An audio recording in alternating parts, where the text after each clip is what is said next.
Lisa. I'm Lee, and I'm 33. Currently, I do not have any kids, and I know I will never have kids. So I'm asking you, is it too early for me to get a hysterectomy? Uterine problems, especially cancer, run in my family, great-grandma, grandma, and I just want to know, like, should I have it done now to avoid problems in the future, especially cancer? Thank you, Dr. Lisa. So the question we're asking today is, if a body part is non-essential, is there a right time to have it removed? And Lee is joining us today to talk about what you say is a plan to have a hysterectomy, but the question, of course, becomes when to do that and when it's necessary. Right. Now, in your family, you're very young. Yeah. 33 is young to think about, because hysterectomy, which is removal of the uterus, is a major surgery. There's different ways to do it. Laparoscopically, vaginally, abdominally, laparoscopic assisted with robotics, all kinds of ways to, address getting rid of the uterus. But again, it's a major surgery, either of those ways that you do, because of the vessels that have to be cut, the potential injury to adjacent organs, infections, things like that that can occur. So you always have to think of it as something that's major. So usually we don't talk about getting the uterus out unless you have giant fibroids that are causing pain or heavy bleeding, or you're having so much bleeding that it's causing you to become anemic. And I actually, that happened at 26. I felt like just my body was doing crazy things. Really so that happened when, Okay. And there can be an indication for this. Also, when you talk about cancers, there are some cancers that are hereditary, especially one that involves colon cancer and uterine cancer, and that's one that we look at a lot. So I don't know if there's any colon cancer in your family as well. We call it Lynch syndrome. No. But you do have a strong history, so essentially you have to talk to your doctor, go over your history, and there's a difference between like endometrial or the cancer that's in the lining of the uterus. And for all of you who have never seen, this is an actual uterus.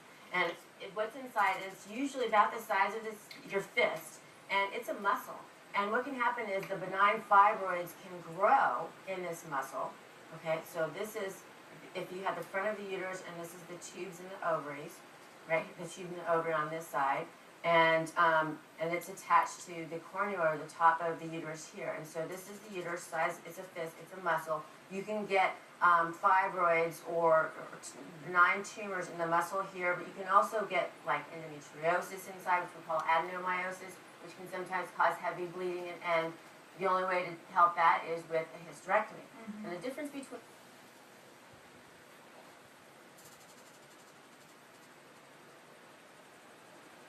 adjacent organs, infections, things like that that can occur.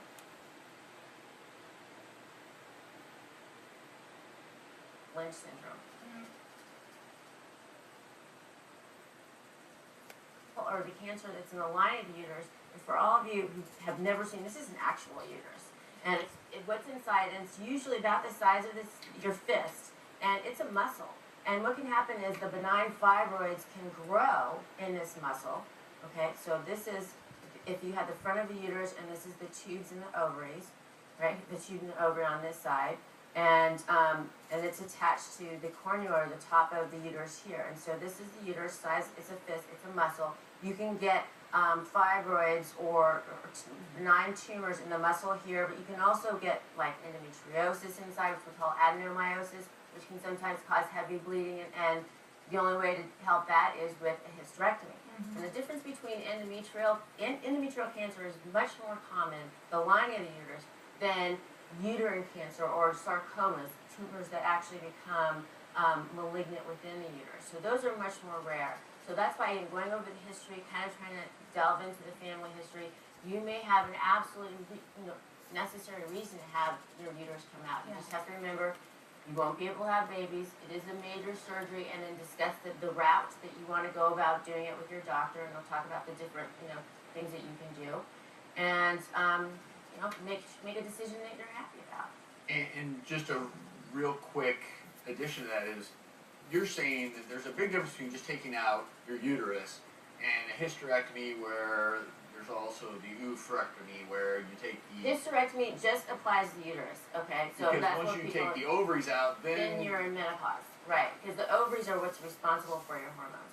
So following up with your doctor is huge, absolutely huge. Yeah. Okay, thank you.